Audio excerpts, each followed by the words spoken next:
Bueno, yo soy Michael Galeano, el pastor de la iglesia Gracia sobre Gracia, y queremos darte las gracias por escuchar este sermón. Somos una iglesia que quiere ver vidas transformadas por el Evangelio de Cristo para que impacten su familia, su iglesia y comunidad. Y creemos que esto va a ser posible mientras que la palabra de Dios es escuchada, predicada y obviamente vivida.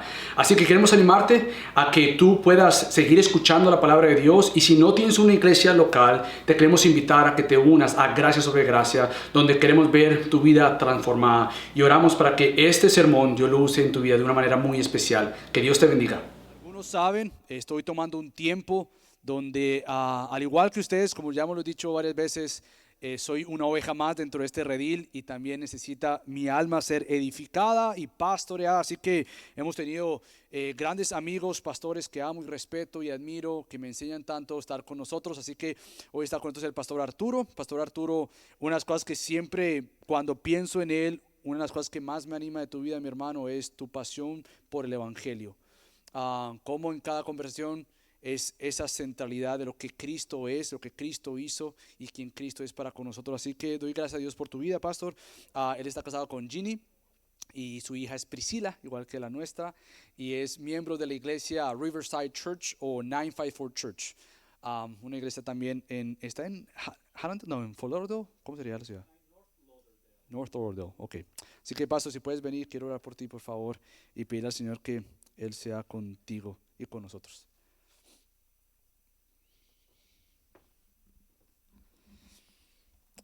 Padre, qué gran bendición nuevamente estar juntos y unidos por gracia, juntos y unidos no por nosotros, pero por la obra tuya en nuestro gran Salvador Cristo. Gracias por llenarnos con tu presencia por medio del Espíritu Santo. Y Dios, hoy ruego y pido que tú seas usando a mi hermano y al pastor Arturo de una manera muy especial, que hoy tú ministres nuestros corazones con tu palabra, que podamos ser renovados en nuestro entendimiento, de nuestra mente, y que tengamos una mayor comprensión de las riquezas de la gracia de Dios en Cristo Jesús. Obra por medio de Él, obra en Él y ministranos para hoy salir de aquí con un apetito mayor por el grandioso Dios, el que nos ha salvado por gracia. Gracias por mi hermano, en el nombre de Cristo Jesús. Amén. Gracias, Pastor Michael Galeano. Aprovecho para darte las gracias por la invitación, por darme el honor de compartir con esta iglesia, que he tenido la oportunidad de hablarles en un par de ocasiones y ya me siento parte de la casa. Así que muchas gracias por su amor, por su apoyo, por sus oraciones que necesitamos, porque somos viles pecadores, vasijas de barro, como vamos a ver hoy. Así que sin más preámbulo, quiero que por favor me acompañen en sus copias del Nuevo Testamento a la segunda carta de Pablo a los Corintios. Segunda a los Corintios en el capítulo 4. Y vamos a estar leyendo el capítulo completo, aunque vamos a estar estudiando desde el versículo 7 hasta el final del capítulo. Segunda carta de Pablo a los Corintios, vamos a leer en el capítulo 4. Dice así la palabra del Señor. Por tanto, puesto que tenemos este ministerio, según hemos recibido misericordia, no desfallecemos. Más bien hemos renunciado al oculto y vergonzoso, no andando con astucia ni adulterando la palabra de Dios, sino que mediante la manifestación de la verdad nos recomendamos a la conciencia de todo hombre en la presencia de Dios. Y si todavía nuestro evangelio está velado, para los que se pierden está velado, en los cuales el Dios de este mundo ha cegado el entendimiento de los incrédulos, para que no vean el resplandor del evangelio de la gloria de Cristo, que es la imagen de Dios. Porque no nos predicamos a nosotros mismos, sino a Cristo Jesús como Señor, y a nosotros como siervos de ustedes, por amor de Jesús. Pues Dios, que dijo, de las tinieblas resplandecerá la luz, es el que ha resplandecido en nuestros corazones para iluminación del conocimiento de la gloria de Dios en el rostro de Cristo. Versículo 7, aquí vamos a comenzar nuestro estudio en un momento. Pero tenemos este tesoro en vasos de barro, para que la extraordinaria grandeza del poder sea de Dios y no de nosotros, afligidos en todo, pero no agobiados, perplejos, pero no desesperados, perseguidos, pero no abandonados, derribados, pero no destruidos. Llevamos siempre en el cuerpo por todas partes la muerte de Jesús para que también la vida de Jesús se manifieste en nuestro cuerpo.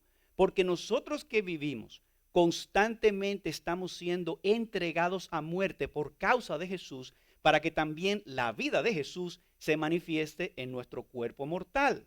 Así que en nosotros obra la muerte, pero en ustedes obra la vida. Pero teniendo el mismo espíritu de fe, según lo que está escrito, creí, por tanto hablé, nosotros también creemos, por lo cual también hablamos, sabiendo que aquel que resucitó al Señor Jesús, a nosotros también nos resucitará con Jesús y nos presentará junto con ustedes, porque todo esto es por amor a ustedes, para que la gracia que se está extendiendo por medio de muchos haga que las acciones de gracias abunden para la gloria de Dios. Por tanto, no desfallecemos, antes bien, aunque nuestro hombre exterior va decayendo, sin embargo, nuestro hombre interior se renueva de día en día, pues esta aflicción leve y pasajera nos produce un eterno peso de gloria que sobrepasa toda comparación, al no poner nuestra vista en las cosas que se ven, sino en las que no se ven, porque las cosas que se ven son temporales, pero las que no se ven son eternas. Vamos una vez más a la presencia de Dios a orar. Señor, nuevamente queremos inclinar nuestros corazones delante de ti para pedirte iluminación y entendimiento. Ten misericordia de la vasija de barro quebrada que va a aportar este tesoro del Evangelio, para que el esplendor de tu gloria no sea opacada por el lodo y por el barro de esta vasija quebrada. Te pedimos, Señor, que tú por favor ilumines nuestras mentes, doblegues nuestras voluntades y transformes nuestros corazones para la gloria tuya. Y te lo pedimos en el nombre de Jesús. Amén. Hermanos, no sé cuántos de ustedes saben, pero cuando yo tenía 11 años de edad, descubrí por primera vez en mi corta vida en ese momento que la gente se muere. Y eso fue un descubrimiento que trastornó mi vida para siempre. Y yo estaba muy preocupado porque como niño nunca me había puesto a pensar en eso, pero no pasó nada extraño, pero algo que me di cuenta en ese momento a los 11 años es que la gente se muere. Y yo estaba muy preocupado porque no sabía qué iba a pasar conmigo y en mi alma no podía soportar el hecho de que todo acabaría allí y que sería abono, fertilización para el campo, que los gusanos me iban a comer y todo eso. La verdad que ustedes se ríen, pero yo estaba llorando solo en mi cama y lloraba porque yo no sabía lo que iba a pasar conmigo y no quería separarme de mi familia. Y le dije a mi madre, mira, estoy preocupado, me voy a morir. ¿Qué es lo que pasa? Entonces ella no era una persona muy religiosa en ese momento y lo que pensó fue, bueno, a lo mejor se siente mal y me llevó a mi pediatra. Resulta que mi pediatra me hizo un examen y todo estaba bien y me sentó enfrente de su escritorio, me acuerdo como ahora, una tarde en Santo Domingo donde estábamos ahí sentados y yo tenía 11 años de edad y él me dice, Arturo, tú estás completamente saludable. Tú tienes toda tu vida por delante, no pienses en esas cosas. Y obviamente como un niño de 11 años yo no tenía la capacidad de estar entablando una conversación existencial con el pediatra, pero la verdad era que él no entendía que mi problema no era que yo me sentía enfermo o que yo estaba preocupado por eso. Es que aunque yo durara hasta los 70 años de edad o hasta los 100 años de edad, en mi mente de 5 años o de 11 años yo decía, me voy a morir y eso es un problema. ¿Qué voy a hacer con ese problema? Entonces pasé toda mi adolescencia tratando de evitar el tema de la muerte y el médico incluso le recomendó a mi madre, dale hobbies, música, a él le gusta tocar instrumentos musicales, llévalo de viaje, me llevaron a Disney World y todo eso, pero yo entonces comencé a crecer como adolescente, saludable, bien, pero no me hables de la muerte. No me estés hablando de que el mundo se va a acabar ni nada de eso porque yo no sé qué va a pasar conmigo. por la gracia de Dios, a los 16 años de edad, conocí el Evangelio, fui salvo, pero aún así el tema de la muerte y el tema del sufrimiento siguen siendo temas como el sol, que no lo puedes ver de frente porque te humillan. Y yo pienso, hermanos, que aunque a mí no me gusta el tema del sufrimiento, este texto que tenemos por delante nos da respuesta sobre el sufrimiento y nos da esperanza sobre el tema de la muerte. Y la idea principal que quiero traer y compartir con ustedes en el día de hoy es que nosotros debemos quitar nuestros ojos de nosotros mismos y fijarlos en Jesús para andar en medio del sufrimiento por fe y no por vista. Voy a repetir esa idea. Lo que yo quisiera mostrarles en este texto de 2 Corintios 4 es que debemos quitar nuestros ojos de nosotros mismos y fijarlos en Jesús para andar en medio de nuestro sufrimiento por fe y no por vista. El título entonces del mensaje es Mirando a Jesús cuando sufrimos. Mirando a Jesús cuando sufrimos. Ahora, pregunto, ¿cómo sabemos que esto es así? ¿En base a qué yo puedo decir que quitar los ojos de Jesús en medio del sufrimiento es la solución para este problema? Bueno, por lo menos por 3 razones que vemos en este texto. Y vamos a ver en primer lugar por la realidad del sufrimiento en los versículos 7 al 9. En segundo lugar vamos a ver por la confirmación del sufrimiento, versículos 10 al 16. Es decir, que el sufrimiento confirma lo que enseña el Evangelio, la muerte y la resurrección. Y en tercer lugar, el futuro del sufrimiento, versículos 17 al 18. Así que veamos esas 3 ideas, la realidad del sufrimiento, la confirmación del sufrimiento y en tercer lugar, el futuro del sufrimiento. Veamos entonces en primer lugar la realidad del sufrimiento. Y lo primero que debemos reconocer, hermanos, es que el sufrimiento es inevitable. El sufrimiento es real, es universal, es inevitable. No importa que seas rico o pobre, no importa que seas fiel o infiel, que seas cristiano o que te consideres un incrédulo, todos estamos sujetos al sufrimiento. En palabras del apóstol Pablo en el versículo 16 del texto que tenemos por delante, él dice, nuestro hombre exterior va decayendo. Es decir, nuestro hombre exterior, nuestro cuerpo se va desgastando. Tu apariencia física, tu atractivo, tu vitalidad va decayendo con el tiempo. No importa cuánto te empeñes, no importa cuántas cremas rejuvenecedoras veamos para quitar las arrugas, nada puede detener ese proceso. Tus habilidades se van desgastando. No puedes mantener el mismo nivel de energía, el mismo nivel de intensidad que antes tú demostrabas. Aun si tú fueras entonces una persona dichosa, que tenga buenos genes y que te vea joven y que sea saludable y que dures hasta los 100 años, tú vas a ver toda la gente que tú amas a tu alrededor desgastándose y muriéndose. Así que tú no vas a ser feliz en ese sentido. El sufrimiento es inevitable. Dice la Biblia que debido al pecado introducido por el primer Adán, la creación fue sujeta a vanidad, a futilidad, a decadencia. Estamos hechos de polvo de la tierra y debido a que la paga del pecado es la muerte, dice la Biblia, polvo somos y al polvo volveremos. Por lo tanto, como nosotros somos polvo, lo primero que debemos considerar es la solución no está en mí. Debo quitar los ojos de mí mismo y fijarlos en Jesús para andar en medio del sufrimiento por la fe y no por la vista. Ahora, ¿por qué los cristianos, aún los cristianos, deben quitar los ojos de sí mismos? Bueno, según el texto, en el versículo 7, es porque venimos del polvo y somos vasos de barro. Lean conmigo de nuevo el versículo 7. Dice, pero tenemos este tesoro en vasos de barro, para que la excelencia del poder sea de Dios y no de nosotros. Ahora es importante entender el contexto de lo que estaba pasando aquí. Resulta, si usted predica, usted es un predicador, un pastor, y a usted lo critican, que usted predica mal, usted está en buena compañía. A Pablo lo criticaban de lo mismo. Ustedes pueden creer eso. La gente estaba aquí en los Corintios, personas que estaban yendo a estas iglesias, estaban criticando al apóstol Pablo diciendo que él era una persona débil, que no era nada impresionante, decían que era un tipo común y corriente, que no era un intelectual, que no era alguien digno de mirar y menos de escuchar.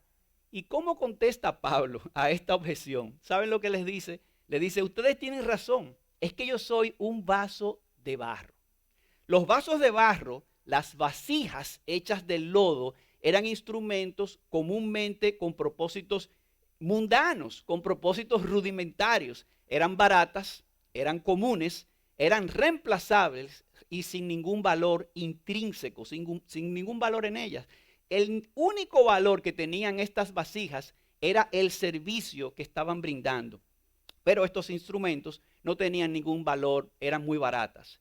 Bueno, tú también, en ti mismo, la única cosa que tú traes delante de Dios es el pecado que hace tu salvación necesaria en Jesucristo. Entonces, Pablo sabía esto y él les dice a ellos, ¿saben qué? Ustedes tienen razón.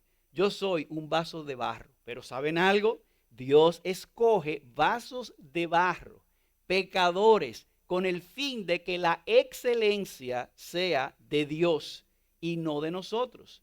Y la Biblia deja muy claro esto de dónde viene el poder. El poder no soy yo, el poder es Cristo en mí. Y aquí podemos hacer esta ilustración. No sé cuántos de ustedes han visto una exhibición, aunque sea en la televisión, de joyas o de diamantes.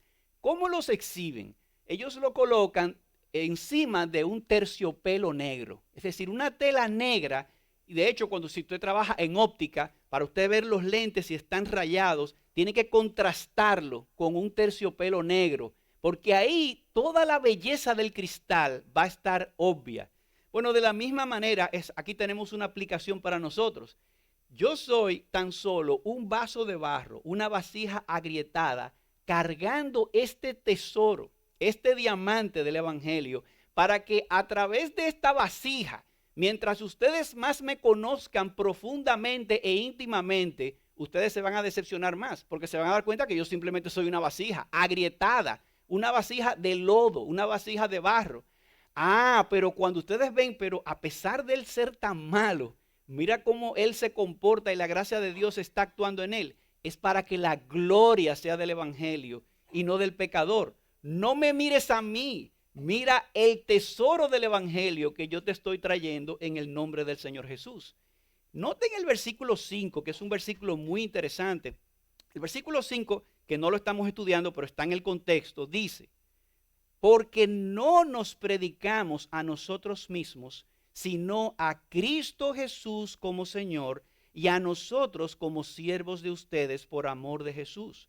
Pues Dios que dijo de las tinieblas resplandecerá la luz, es el que ha resplandecido en nuestros corazones para iluminación del conocimiento de la gloria de Dios en el rostro de Cristo.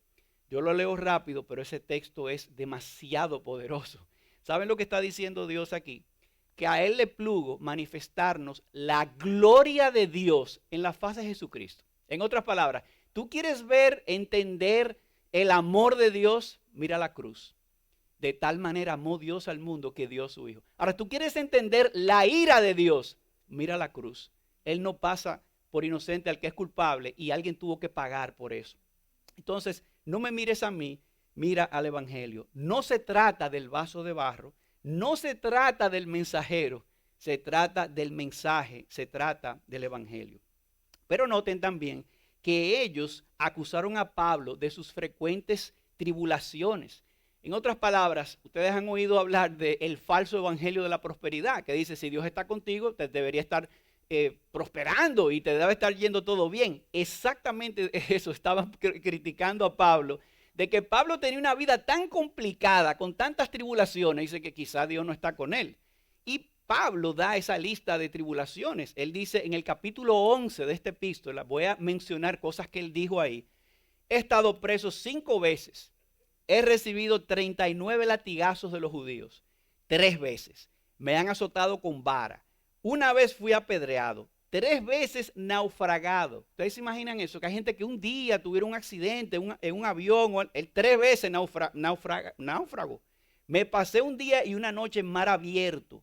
He estado en constantes peligros de los gentiles, peligros de los de la ciudad, peligros en el desierto, peligros en el mar, peligros entre falsos hermanos, en trabajos y fatiga, en muchos desvelos, en hambre y sed, en muchos ayunos, en frío y desnudez. ¿Quién enferma y yo no enfermo? Y sobre todas estas cosas, dice él, sobre mí se agolpa cada día la preocupación por todas las iglesias. Imagínense la situación de Pablo con los corintios.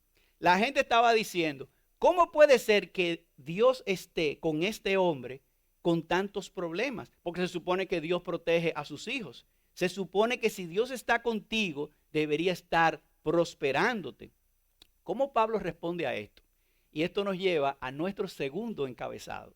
La confirmación del sufrimiento. Ya vimos la realidad del sufrimiento. Veamos en segundo lugar la confirmación del sufrimiento. ¿Cómo Pablo responde a esta premisa de que si Dios está contigo, no deberían estar sucediéndote estas cosas, estos sufrimientos? Bueno, Pablo no se conforma con decir, bueno, miren hermano, a pesar de que yo estoy sufriendo, Dios está conmigo. No, él no solamente dice que el sufrimiento no es una negación del evangelio.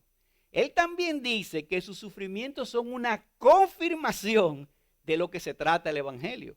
Y Pablo lo explica en los versículos 10, 11 y 12. Vamos a leerlo del texto, por favor. Dice el versículo 10, que nosotros llevamos siempre en el cuerpo por todas partes la muerte de Jesús, para que también la vida de Jesús se manifieste en nuestro cuerpo. Porque nosotros que vivimos constantemente estamos siendo entregados a muerte por causa de Jesús, para que también la vida de Jesús se manifieste en nuestro cuerpo mortal. Así que en nosotros obra la muerte, pero en ustedes obra la vida. Pablo está diciendo, esta es la manera en que el evangelio funciona. La muerte que lleva a la resurrección. La debilidad que lleva a una triunfante exaltación en Cristo. En otras palabras, la vida de Jesús es la manera en que esto trabaja en mi vida, dice Pablo. Dice él, miren, cuando la muerte obra en mí, esto es una metáfora. Es una metáfora de todas las muertes emocionales y las muertes financieras que nosotros estamos soportando. Él está hablando de su sufrimiento y lo llama que la muerte está operando, está obrando en mí. Es una metáfora. La muerte obrando en nosotros es una metáfora del sufrimiento actuando en nosotros. Es como cuando usted dice, este sufrimiento me está matando. Ese es el sentimiento. Y mira lo que le está diciendo. Él dice, así como el sufrimiento y la muerte de Cristo trajo una vida mayor, yo encuentro que el vivir en Cristo me está pasando igual. No sé si ven la idea. Oigan lo que está diciendo. Ustedes ven lo que hizo Cristo. ¿Qué hizo Cristo? Vino, se hizo hombre, sufrió, pero ¿qué trajo? Vida eterna para todos. Entonces él dice, a mí me está pasando lo mismo. Este es un patrón que él dice en el versículo 12. Así que en nosotros obra la muerte, pero en ustedes la vida. ¿De qué está hablando Pablo aquí? Esto es muy interesante. Pablo se refiere al hecho de que sus sufrimientos en el ministerio, sus pruebas y tribulaciones, todo esto él lo sufre porque él está tratando de servir y ministrar a los necesitados. Como resultado, él está sufriendo y aún así él está llevando una mayor vida a aquellas personas que están exponiéndose a su ministerio. Debido al sufrimiento que Pablo soporta, más gente está escuchando el evangelio, más gente está recibiendo vida espiritual. Y este patrón interpersonal no solamente pasa con Pablo, no solamente pasa con los pastores, no solamente pasa con la gente que se dedica al ministerio. Yo he conocido mucha gente a lo largo de la vida de vocación, del trabajo, que ni son pastores ni son misioneros, pero que ellos se dedican como vocación a ser doctores, enfermeros, enfermeras, abogados, ingenieros, profesoras, que ellos han decidido irse a servir a otros lugares que no tienen acceso para estos servicios. Estos profesionales han decidido irse a trabajar en ciertas áreas donde viven personas de escasos recursos, personas menos privilegiadas o donde hay extrema pobreza. Ellos decidieron sacrificar su comodidad para irse a servir con sus profesiones en esos lugares menos privilegiados. Y como es de suponer, cuando tú tomas esa decisión, ¿qué te va a pasar? Probablemente vas a estar sacrificando tu propia carrera. Estás saliéndote del radar. Cuando vienes a ver, ya no estás avanzando en tu carrera porque has decidido quedarte trabajando en ciertos lugares que hace falta esa gente, pero eso es a expensas de tu propio progreso. Pero la buena noticia es que las muertes que estos profesionales experimentan en sus carreras está actuando para vida en esas comunidades y en esas personas. En general, cuando tú sufres por hacer lo correcto, cuando tú sufres porque has decidido vivir de manera desinteresada, tus muertes, en sentido metafórico, están actuando de una mayor forma con vida a otras personas que te rodean. Y esto lo podemos ilustrar con una semilla. Por ejemplo, imagínense un árbol maderero. ¿Cómo ese árbol nace? Con una semilla muy pequeña, una bellota, y esa bellota tiene el potencial de hacer que nazcan muchos árboles madereros y llenar todo un continente de árboles que produzcan madera. Esa semilla podría hacer eso, pero no lo puede hacer a menos que la semilla muera. Como dice Jesús, a menos que esto caiga a tierra y muera, ese poder de la semilla no será liberado. Y aquí tenemos otra aplicación. Toda alma humana ha sido hecha a la imagen de Dios. Y como criatura de Dios, Dios es un Dios infinito. Y así tú también, como imagen de Él, tienes un potencial de tú ser una persona sabia, de tú ser una persona compasiva, de tener compostura, de tener belleza de carácter. Pero ese potencial en ti no será liberado, de acuerdo con Jesús y de acuerdo con el apóstol Pablo, a menos que metafóricamente tú mueras. Sin muerte no hay resurrección. No habrá resurrección sin crucifixión. Y ese potencial en ti, de esa vida de piedad, de esa grandeza de alma, de ese buen carácter, de todas estas cosas, como citaba el texto de Segunda de Pedro al principio en la oración, el pastor Michael, hablando de que todas las cosas que pertenecen a la vida y a la piedad ya nos han sido dadas por su poder. Así que añadir a la fe virtud, a la virtud conocimiento, al conocimiento paciencia, a la paciencia dominio propio, eso no sale. Ese potencial que está ahí en el Espíritu Santo que te fue dado, no va a salir a menos que tú mueras.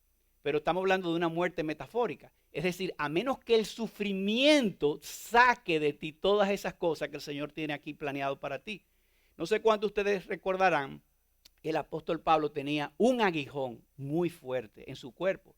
Y no sabemos a ciencia cierta qué era lo que le estaba pasando. Si era una enfermedad, si era algo, pero era algo que lo estaba acosando. Y Pablo pidió varias veces al Señor que le quitara ese aguijón de su carne.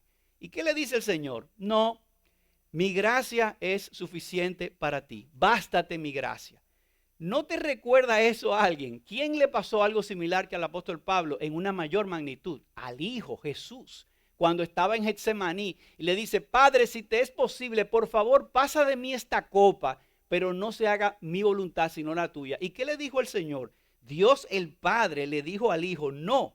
Le dijo, mi poder se perfecciona en la debilidad. Mi poder vivificante puede ser manifestado al mundo y a todos tus amigos que te rodean a través de tu debilidad.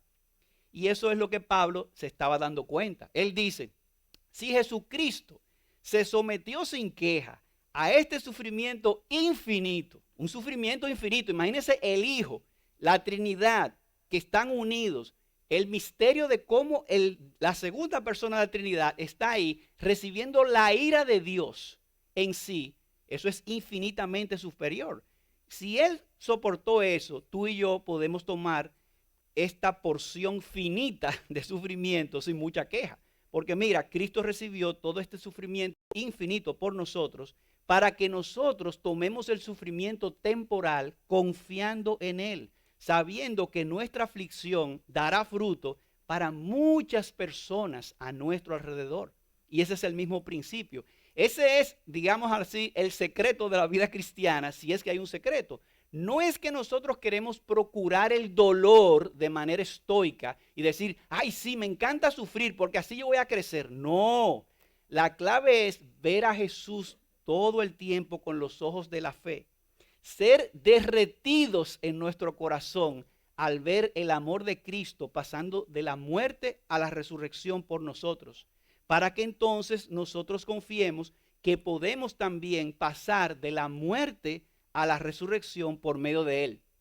Y ahí es donde el principio funciona, todo funciona. Ahí es donde la muerte que tú estás sufriendo por tus aflicciones temporales sirve de vida a ti mismo y te le va a servir de vida a los demás. Por eso Pablo decía, en nosotros opera la muerte, pero en ustedes la vida. ¿Por qué? Porque a través de esa muerte, de ese sufrimiento de Pablo, otras personas estaban recibiendo el evangelio. A través de tu sufrimiento, muchas personas están saliendo fortalecidas y bendecidas. Ustedes nunca han visitado a un enfermo que ustedes van a consolar y usted es el que sale consolado. Eso es lo que pasa. Pablo está diciendo que la resurrección es lo que demuestra todo esto. Y un ejemplo práctico es que si tú te ha pasado, yo espero que no, pero algún día te pudiera pasar, que tú estás en una operación y te van a dormir en la operación, en la anestesia. Y uno se preocupa porque tú sabes que una anestesia te puedes quedar ahí y no despertarte más. Y tú estás pensando, ay, me van a operar. ¿Y qué va a pasar? Y ahí es donde tú debes decir, mira, Jesucristo fue resucitado de la muerte. Yo lo creo. Y eso significa que pase lo que pase, todo va a salir bien para mí. Porque la resurrección de entre los muertos es lo que le da sentido a la historia. La redención de un mundo caído que está en una tragedia y ahora que es resucitado, y es lo que Cristo hizo con su muerte y su resurrección.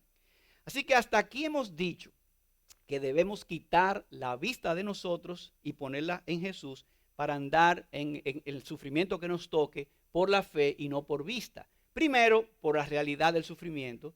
En segundo lugar, por la confirmación del sufrimiento. El sufrimiento confirma el evangelio. El sufrimiento es el patrón de Dios para revelarse a sí mismo y para revelarse a los redimidos. Noten por un momentito en el versículo 16. Él dice, por lo tanto, no desfallecemos. Antes bien, aunque nuestro hombre exterior va decayendo, sin embargo, nuestro hombre interior se renueva de día en día.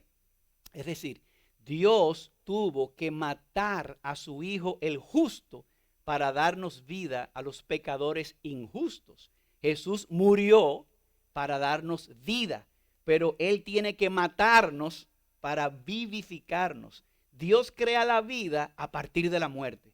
Aunque tú no comprendes la razón de tu situación actual, en medio de tu sufrimiento, en medio de tus muertes, recuerda que antes de la resurrección, Dios nos mata. De manera que ya no vivo yo, sino que vive Cristo en mí. Él tiene que aplastarnos con su perfecta ley, con el fin de resucitarnos con su perfecta promesa del evangelio. Tanto Pablo como tú y como yo sufrimos en diferentes aspectos, de manera que otros a nuestro alrededor tengan vida. Por eso debemos continuar mirando a Jesús en medio de nuestro sufrimiento, andando por fe y no por vista. Y esto nos lleva a la tercera razón. ¿Por qué decimos que debemos quitar nuestros ojos de nosotros y ponerlos en Jesús para andar en medio del sufrimiento por la fe y no por vista? Primero, porque el sufrimiento es real, yo simplemente soy un vaso de barro. Segundo, porque el sufrimiento confirma la manera en que el evangelio opera, muerte y resurrección. Y en tercer lugar ahora, por el futuro del sufrimiento. ¿Qué va a pasar con el sufrimiento? Dice Pablo, según su perspectiva, que nuestro sufrimiento es algo temporal. Versículo 17 del capítulo que estamos aquí, capítulo 4. 4:17 dice, pues esta aflicción leve y pasajera nos produce un eterno peso de gloria que sobrepasa toda comparación, al no poner nuestra vista en las cosas que se ven, sino en las que no se ven. Porque las cosas que se ven son temporales, pero las que no se ven son eternas.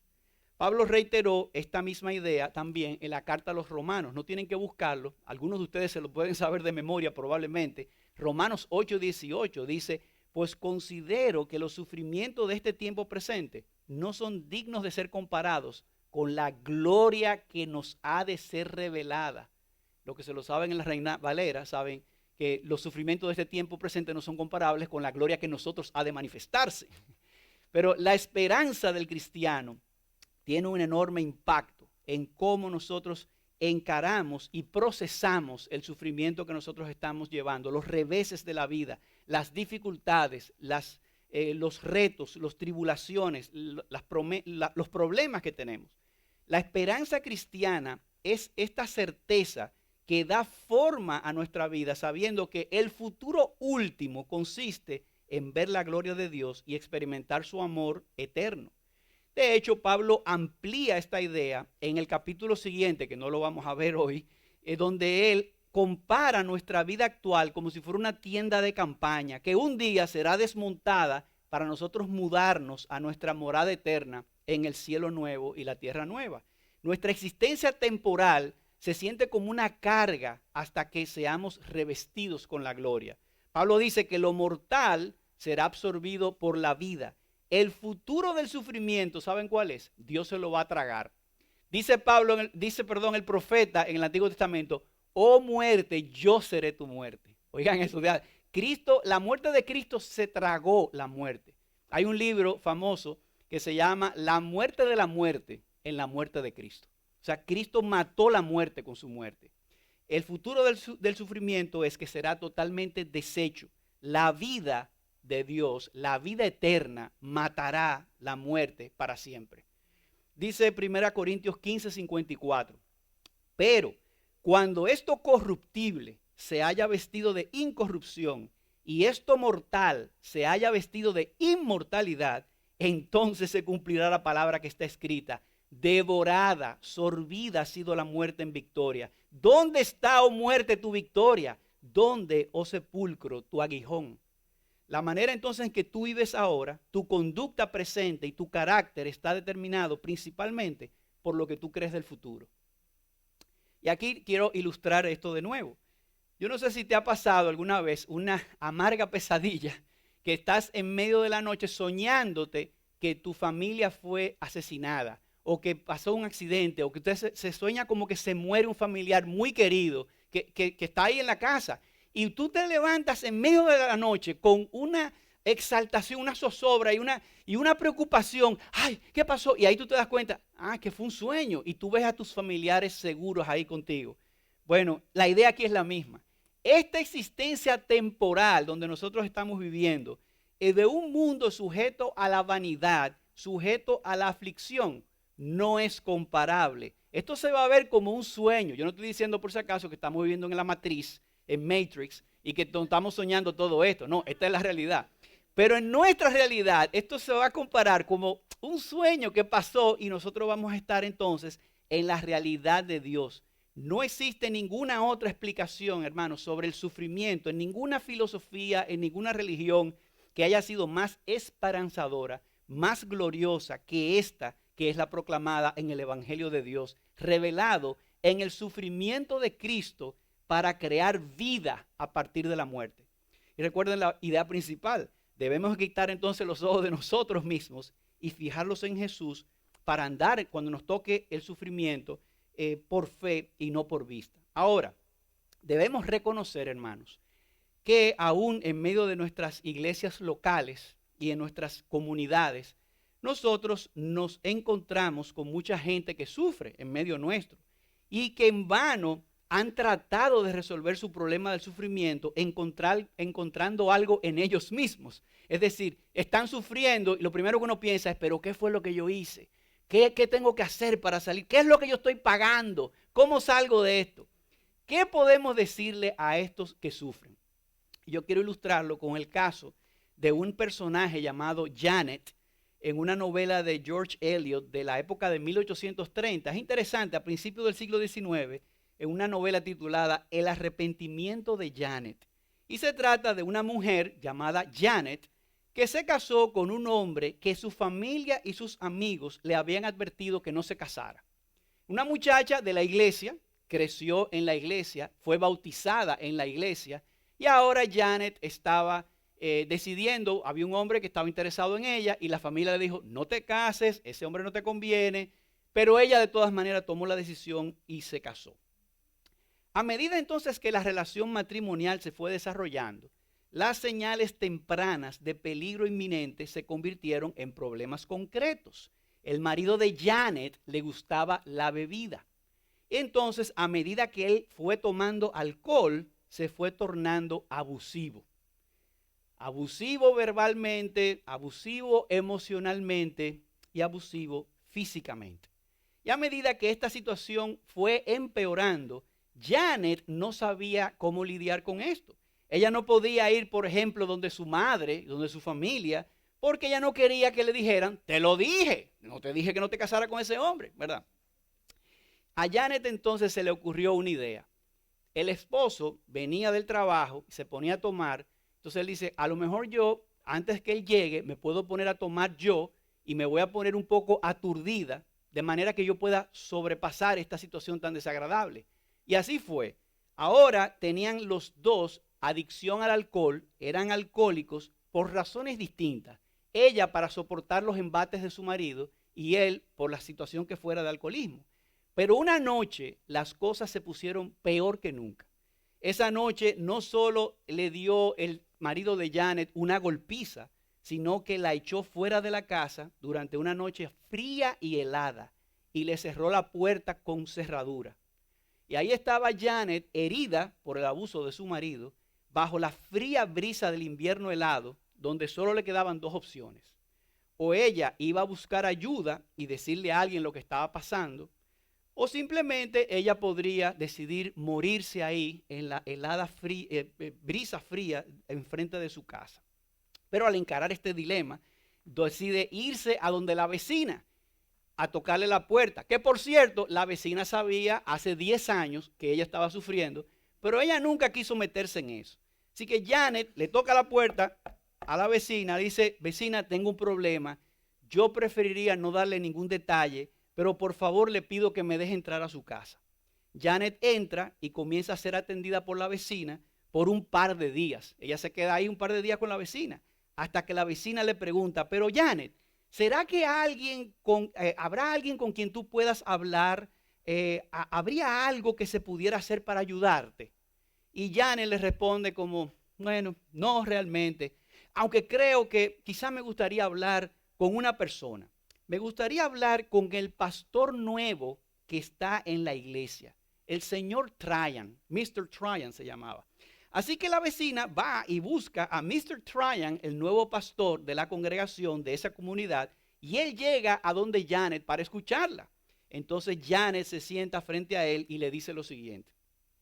Yo quiero contarle, decía Janet, lo infeliz que soy. Quiero decirle lo malvada y lo débil que soy. No siento ninguna fortaleza para vivir ni para morir. Pero pensé que quizás usted podría decirme algo que pudiera ayudarme. Un poco más adelante en esta historia, ella le pregunta al pastor, ¿habrá algún consuelo? ¿Habrá alguna esperanza para mí?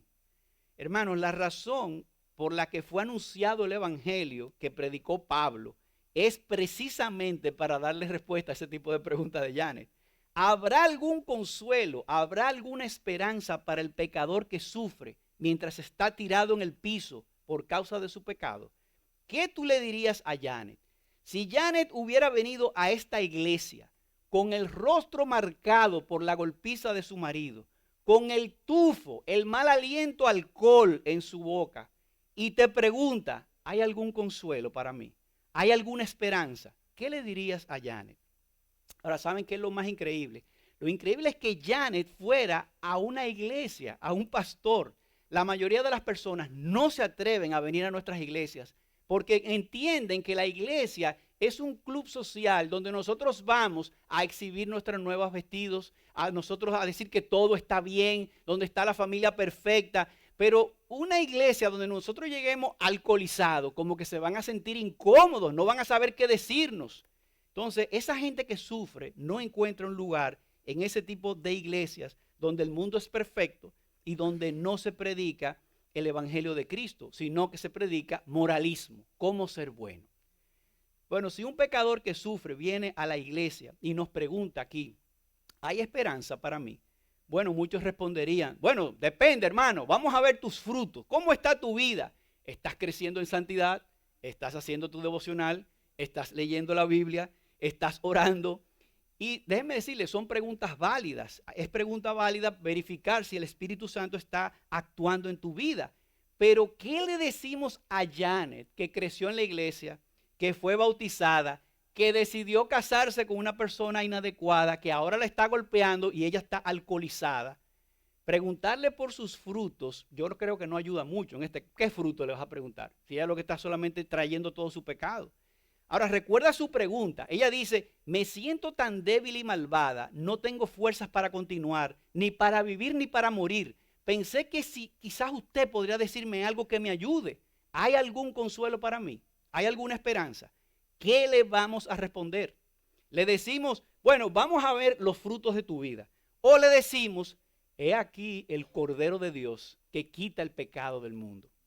Y es interesante que los cristianos de finales del primer siglo estaban en una situación de mucho sufrimiento, de mucha persecución. Los que saben historia se recuerdan de Domiciano, el emperador. A finales del siglo I hubo una gran persecución, al punto que el apóstol Juan, que fue el único que quedó vivo al final del siglo I, se fue a exiliar a la isla de Patmos. Y en la isla de Patmos recibe una revelación de Jesucristo que le dice, ve y escribe estas iglesias. Y ahí se escribe la revelación de Jesucristo, el Apocalipsis.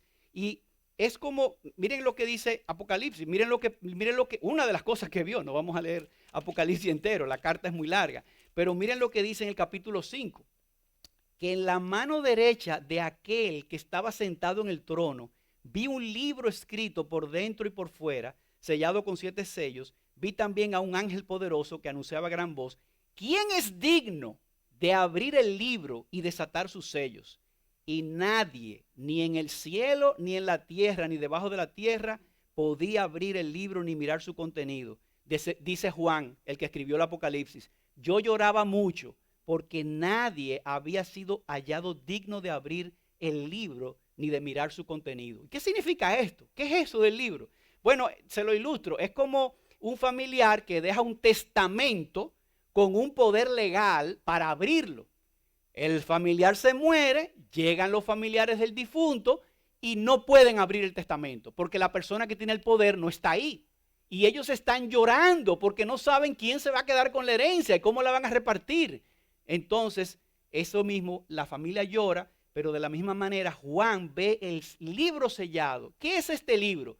Este libro en Apocalipsis se simboliza todo el plan perfecto de Dios de la redención desde el Génesis hasta el final. Todo lo que Dios en su providencia tenía escrito, todo el rollo de la providencia de Dios, escrito por Dios, estaba ahí en ese libro sellado y se preguntó, ¿quién es digno para abrir este sello? Y déjame decirle, hermano, yo no sé, ustedes han leído Apocalipsis, ustedes se recuerdan del capítulo 4, que está antes del 5, ¿verdad?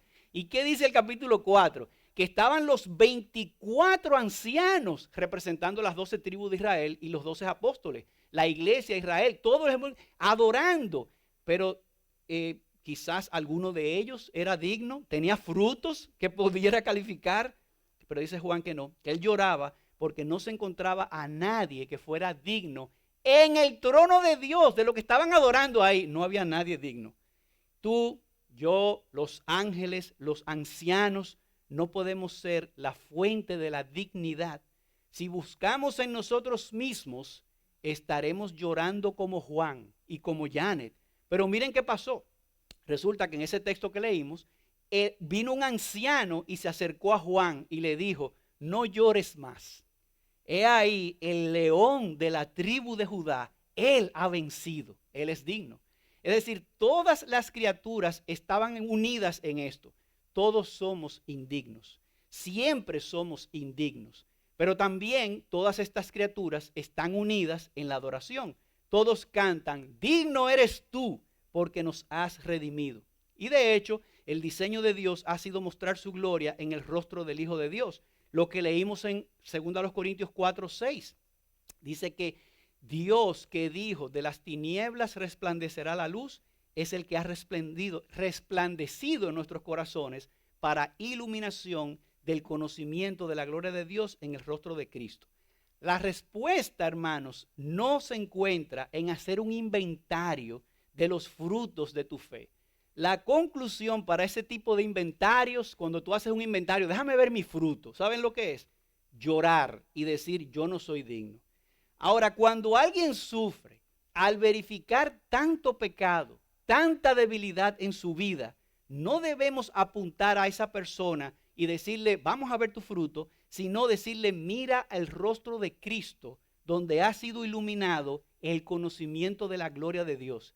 Es quitar la vista de nosotros y fijarla en Jesús. Jesucristo es el nombre de aquel que vivió para vivir la vida que tú no puedes vivir. Murió la muerte que tú mereces morir, pagando así por tu deuda. Él resucitó para declararte a ti justo y santo delante de Dios. Intercede por ti diariamente, eternamente. Esto que yo le digo no es fábula, es real. ¿Saben a qué ustedes creen que está haciendo Jesús en este momento en el trono de Dios? Teológicamente se le llama este concepto la sesión. Él está en plena sesión delante del Padre, está escuchando tus oraciones. Nuestras oraciones gobiernan el mundo y ni siquiera lo sabemos. Cuando tú veas las noticias y te mortifiques por lo que está pasando, nuestras oraciones son el incienso que sale a la presencia de Dios. No dejemos de orar. Dios está intercediendo por ti eternamente en los cielos, donde algún día lo veremos. Entonces la pregunta, ¿hay esperanza para Janet? Sí, pero no por la vida de Janet, sino por la vida de Jesucristo. ¿Hay esperanza para ti? Sí, pero no en ti mismo, sino en Jesús. Oremos que el Señor levante muchos cristianos como ustedes, como aquel anciano de Apocalipsis que apuntaba al Cordero de Dios que quita el pecado del mundo. Por eso yo vengo hoy a recordarte esa buena noticia, para que tú también seas sorprendido por la gracia de Dios. Mira a Cristo para que andes en medio de tu sufrimiento por la fe y no por vista. Vamos a orar. Señor, te damos las gracias por tu palabra y nuevamente, Señor, corporativamente como un solo cuerpo, confesamos que nosotros no somos dignos. Perdónanos, Señor, nuestras indignidades, nuestros pecados, nuestras maldades. Extingue tú, Señor, estos malos deseos del corazón y para que nosotros podamos amar lo que tú amas y aborrecer lo que tú aborreces. Ayúdanos, Señor, a que el Espíritu Santificante de Cristo continúe operando en nuestros corazones. Y te pedimos de manera especial que tú sigas obrando en medio de la debilidad de Iglesia Gracia sobre Gracia, porque cuando somos débiles, entonces somos fuertes. Es en Cristo, Señor, que nosotros estamos confiados y es en su nombre que te pedimos todas estas cosas. En el nombre de Jesús. Amén.